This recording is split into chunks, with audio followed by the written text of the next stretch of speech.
5, 4, 3, 2, 1. Plage de tangage du véhicule.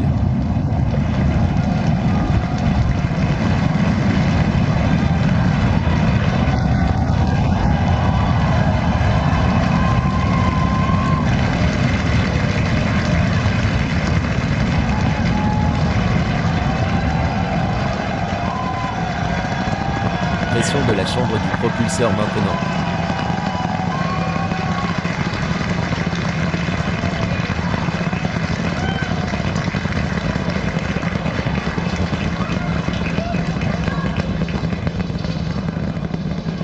Très bien, nous sommes à un peu plus de 40 secondes de vol, 33 sur 30. Puissance avionique et télémétrie nominale. Bons appels. Système sain sur le propulseur alors qu'il commence à tanguer au-dessus du golfe. Nous avons dépassé la période de pression dynamique maximale, de contrainte maximale sur le véhicule alors qu'il continue de voler. Notre prochain événement majeur va être le démarrage à chaud, qui aura lieu dans un peu plus de 90 secondes. Pour se préparer, le propulseur va arrêter tous ses moteurs Raptor sauf 3. Les pinces qui maintiennent les deux étages ensemble vont se desserrer, et le deuxième étage du Starship allume ses moteurs. Qui démarre? Séparation des étages.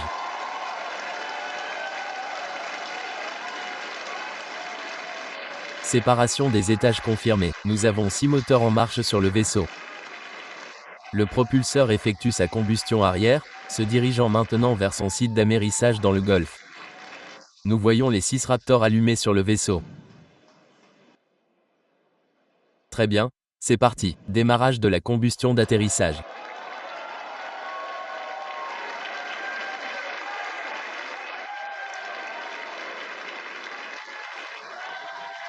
On dirait qu'on en a réduit 12 sur 13 à 3, dont un sur l'anneau du milieu à 2.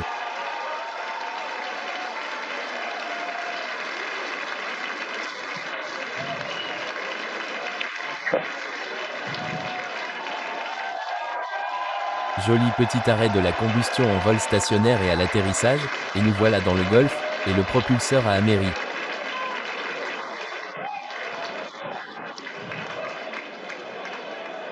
Vol incroyable pour le propulseur aujourd'hui.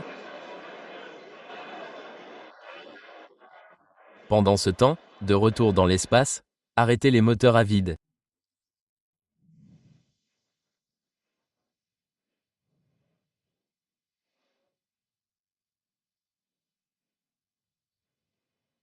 Arrêt des moteurs du vaisseau. Nous avons arrêté les 3 moteurs du centre. Arrêt réussi des moteurs du vaisseau aujourd'hui. Nous avons également une charge utile réelle à bord et ces simulateurs que Starship va déployer. Nous les verrons arriver ici dans quelques minutes. Ce sont des satellites factices qui ont à peu près la même taille que nos Starlink V3. Nous en avons 8 dans le distributeur PES du Starship et nous prévoyons de les déployer à un rythme d'environ 1 par minute, comme Dan l'a mentionné plus tôt. Et voilà.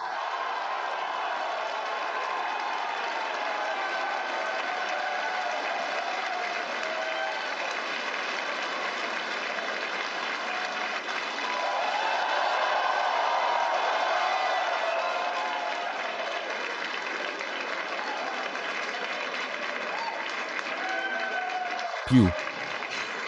Ça fait trop longtemps que j'attends pour faire ça. Et voilà. En voilà un autre.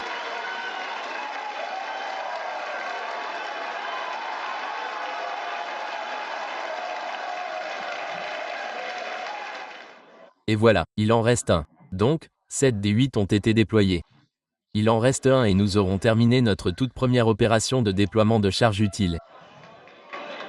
Juste un petit rappel, nous sommes sur une trajectoire suborbitale. Ces satellites sont exactement sur la même trajectoire suborbitale.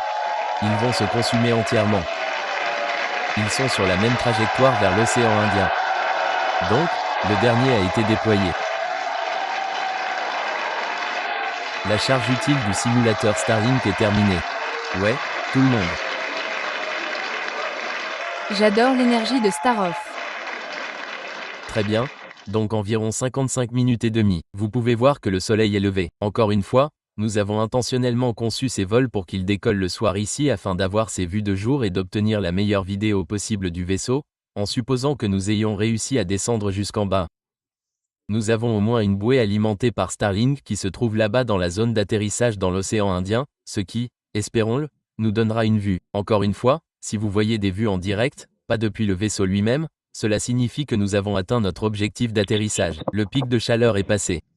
Donc, le vaisseau est en train de faire son flop en ce moment. On va faire le flip swing out. On va d'abord traverser quelques nuages.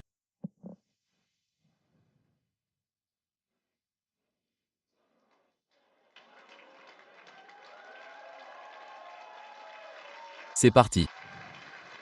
Le vaisseau spatial atterrit, la combustion démarre. On voit 3 moteurs. Voilà notre flip.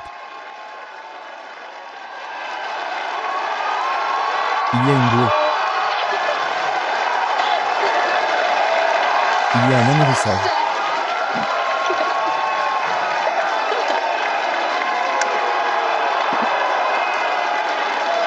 Et